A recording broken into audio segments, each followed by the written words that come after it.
consumer price inflation in May 2019 inches up by 0.03%. The Africa Development Bank, AFDB, hopes Nigeria will sign Continental Free Trade Agreement soon. Instant bank transfers rise to 41.48 trillion naira in 4 months. This caused debt to transmission companies hit 231 billion naira. Business X prices reaching you from Abuja, the nation's capital. I am Amina Nujaim, and today's edition will focus on President Muhammadu Buhari's economic plan. Welcome.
Latest data indicate headline inflation increases by 11.4% year-on-year in May 2019, 0.03% higher than April 2019 rate.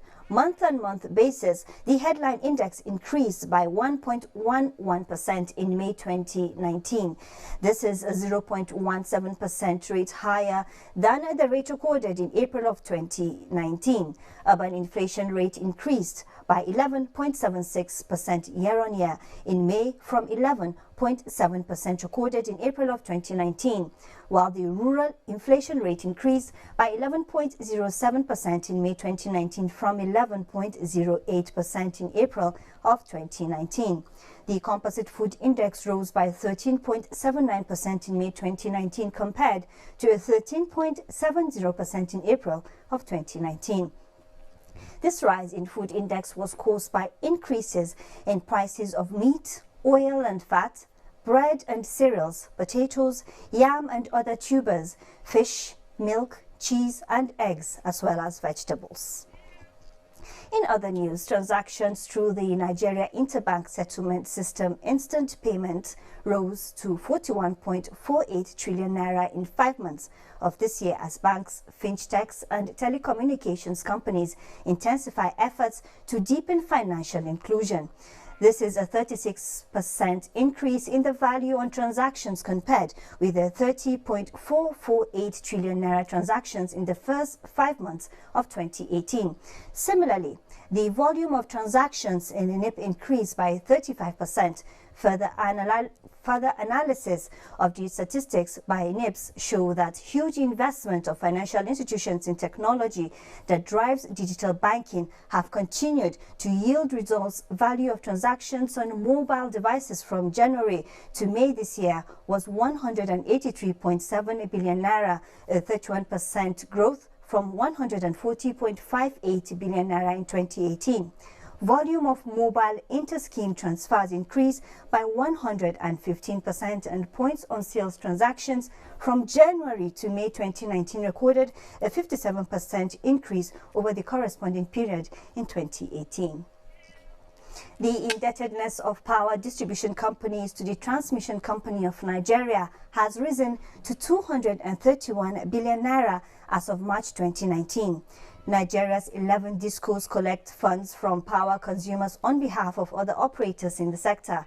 The managing director, TCN Usman Mohammed, who at the weekend disclosed the levels of indebtedness of the companies, said it was to TCN alone, adding that it had become vital to correct the mistake that was made during the privatization process of the power sector.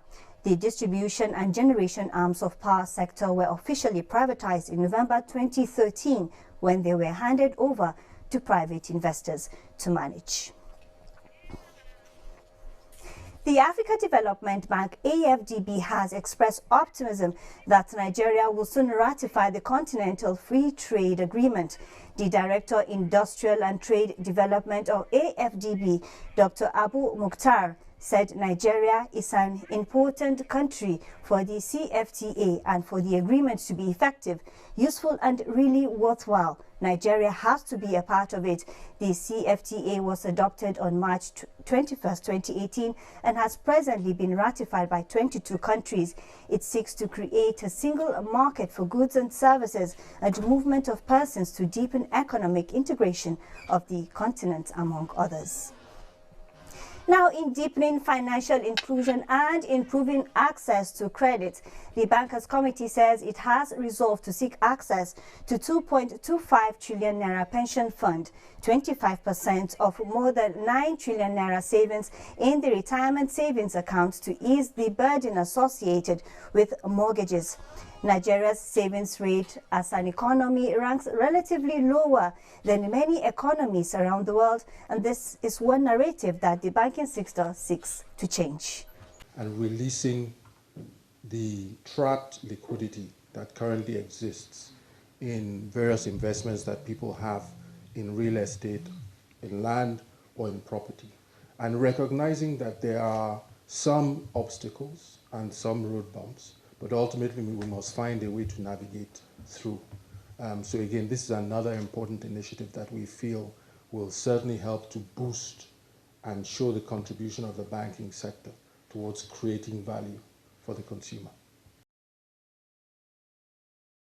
Today, we take a look at the economic plan of President Muhammadu Buhari. We have in the studio Ni Akinsiju. He's an investment analyst and will be talking to us on the agenda of President Muhammadu Buhari. It's good to see you again. Always a pleasure. Now, analyzing further the president's speech on Democracy Day, do you think it addressed the issues of human capital and creation of adequate employment for Nigerians? Well, if I start from the second question, because they derive from each other, when you have a good human capital development index, it also impacts employment and vice versa. And of course, don't forget that in that speech, the president specifically mentioned the fact that he was targeting 100 million, circling out 100 million Nigerians out of poverty. And that would definitely talk to creation of so many jobs, you know. And he said, of course, when you prorate that, you are looking at 10 million people being circled out of poverty in a year, you know. Though its target is over a 10-year period, so it goes beyond its term. But what it means is that the foundation would have been laid, and of course we'll start seeing the effect over those 10 years period. The president was very explicit on how he was going about it. In the speech, he talks to opening up the rural economy. That is one aspect of our economy that we had abandoned, specifically since 1973, okay, when we witnessed what you call the oil boom. Since then, everybody had moved out of the rural areas, you know, into the urban centers. Now, meanwhile, it is in the rural communities, in the rural sector, that we have the potentials for our expansion in terms of agriculture, in terms of quarrying, in terms of mining and all that. And that is where the president is targeted. Let me come in here. A question pops up to mind. You're talking about movement from rural to urban and the opportunities that lie in moving away from the traditional dependence on oil. Now, as far as job creations is concerned, which areas do you think this administration will focus specifically in terms of job creation? Is it ICT? Is it entrepreneurship? Is it going back to school? What would you say would be the focus? The administration had already set out what it's going to do and has calibrated it over the last 4 years in the first term. Okay. And we can see activities arising in the area of agriculture. We have seen we have seen the kind of return we can enjoy in the rice sector, for instance. We have seen what we can enjoy in the wheat sector. The president has specifically ordered the CBN, to investigate any company that is smuggling in goods around the crude palm oil. Yeah, it's been banned. Yeah, see, the truth is that a barrel, though it's measured in tonnage, but when you aggregate it to a barrel of crude palm oil is more expensive than a barrel of crude oil. The CBN governor called it a gold mine. It's the gold mine, and we still have lingering resources from the abandonment of that sector. We still have up to 20 million palm trees, abandoned. So what we need to do is to go back and start rehabilitating them, and of course start planting. These are long gestation trees, but with the 20 million trees we have, it is just about going back to them and of course reactivating them. And we can be sure that from the zero, more or less, that we have now, because we import most of our palm oil needs now. The two things are the benefits of palm oil, and it's huge. Your local industry always need them in so many tons. The export market is waiting for Nigeria. Nigeria was the second largest exporter of crude palm oil in the early 60s. So that is an opportunity. Once you are able to get it right, as we got it right with rice, that was an opportunity to open up employment opportunities and of course export capacity. Even from palm oil, you also have biodiesel. So it has so many opportunities. Now, in all of these things, skill acquisition, of course, what role does it play? It will come because, one, you have skill. It is not just about primary products any longer. The president talks specifically to secondary products, talking about agro-processing.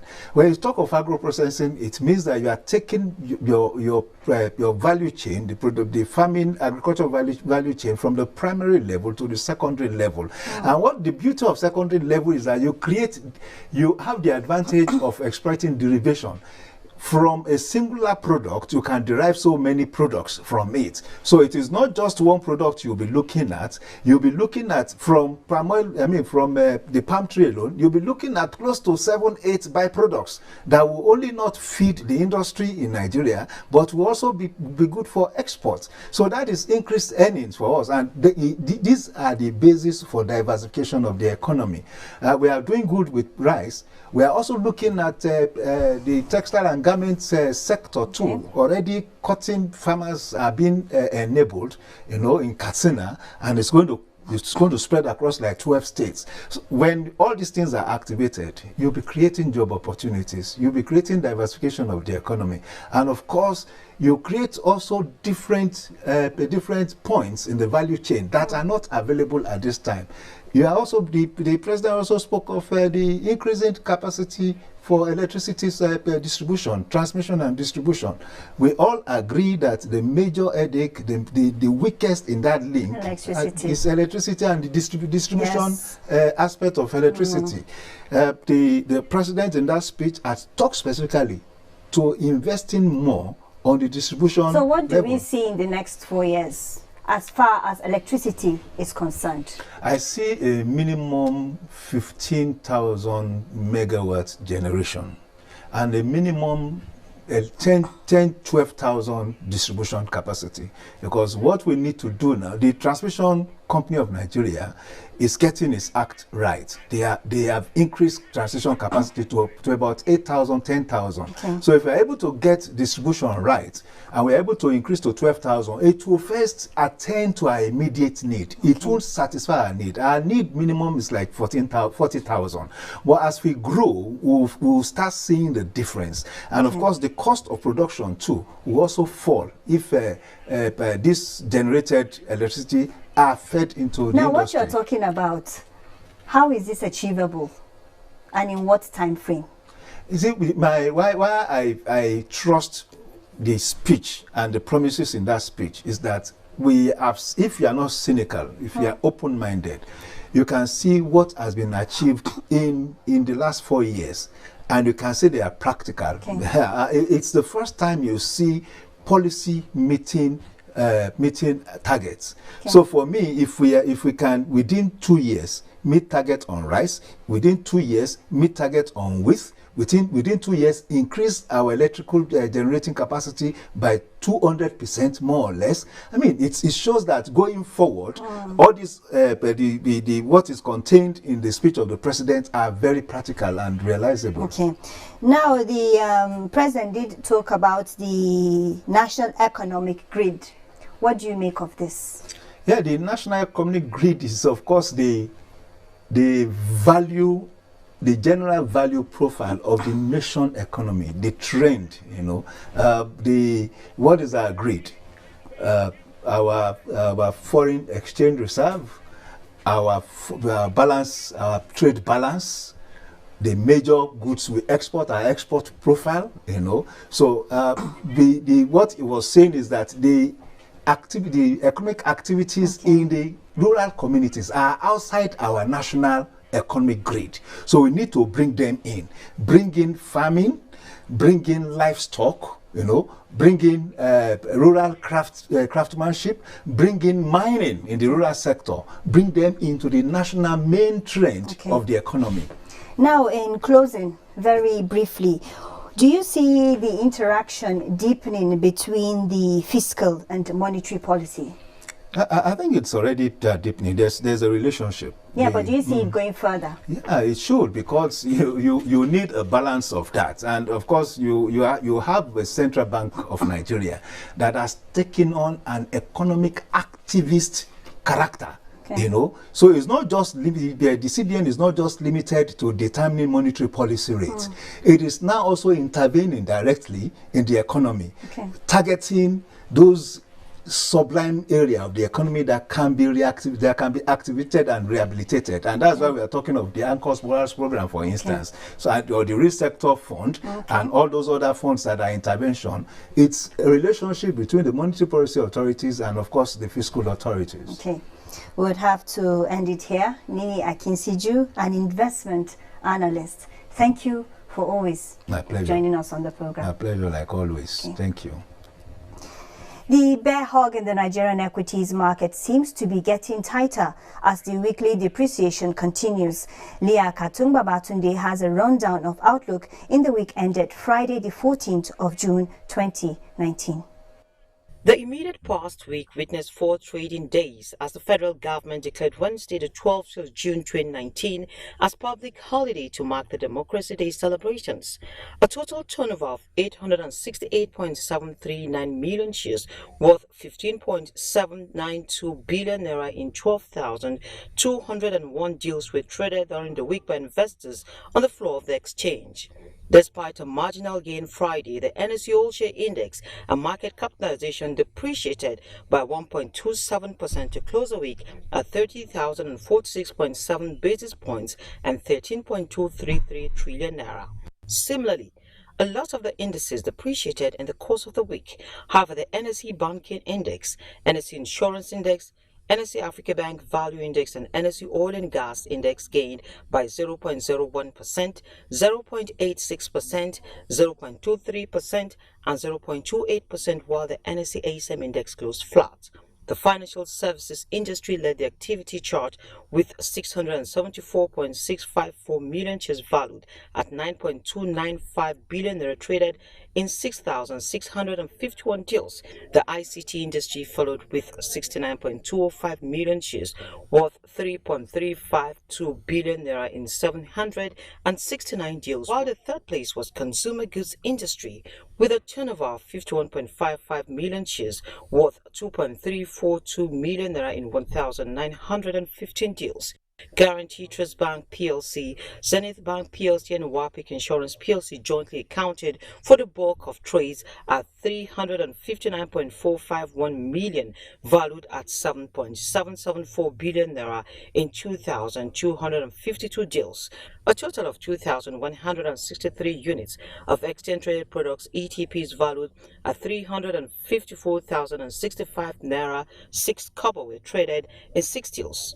235 units of federal government bonds valued at 229,216 naira 74 kobo were traded in 14 deals. 19 equities appreciated in price during the week under review, 31 equities depreciated in price, while 118 equities remained unchanged. Thank you, Leah.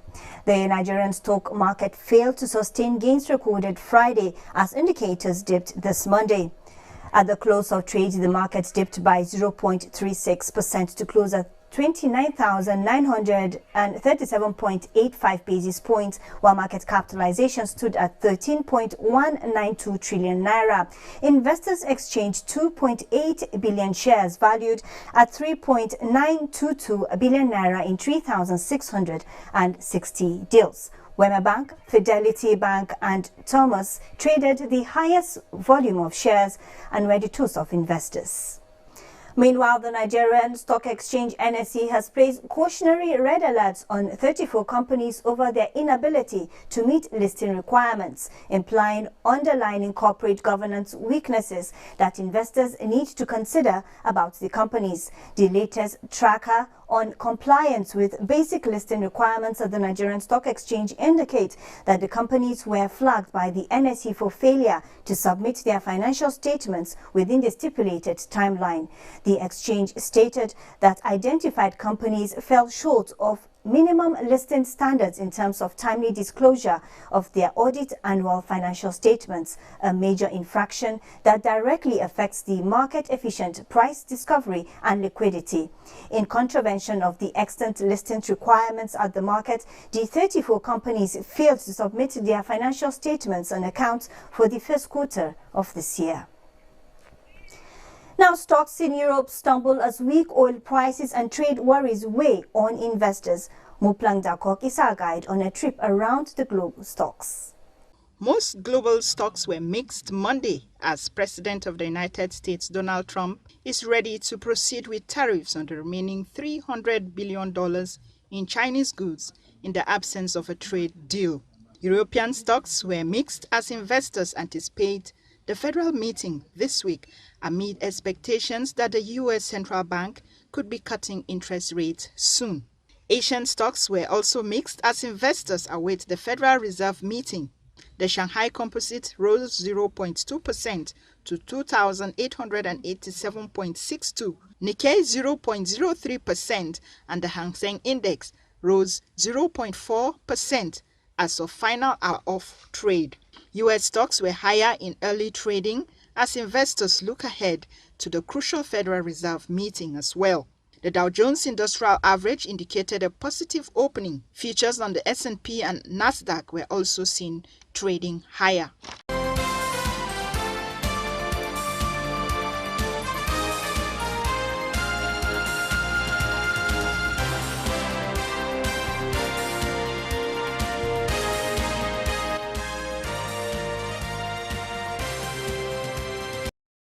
Middle East tension lifts oil, but weaker demand prospects pushed prices down for the week ended Friday the 14th of June 2019. Let's see how commodities are faring this Monday.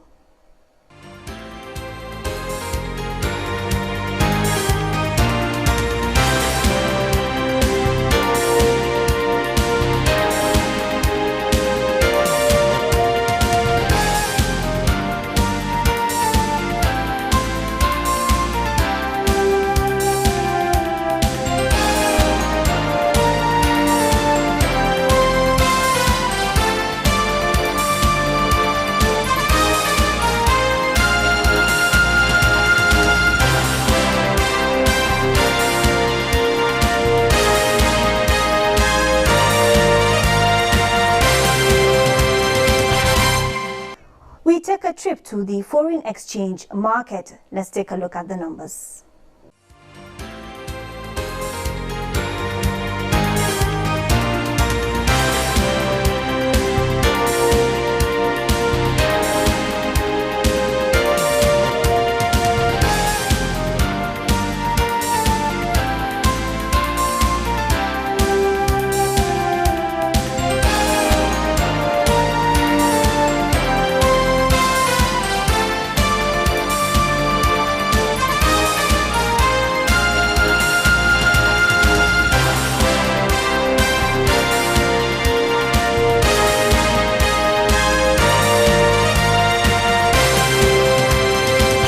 This brings us to the end of this edition of Business Express. You can access all previous episodes on YouTube, and you can also communicate with us on Twitter, and the handle is @NTA News Now. The hashtag BizEx. Business Express returns on Wednesday. I am Amina Nujain. Thank you for your time.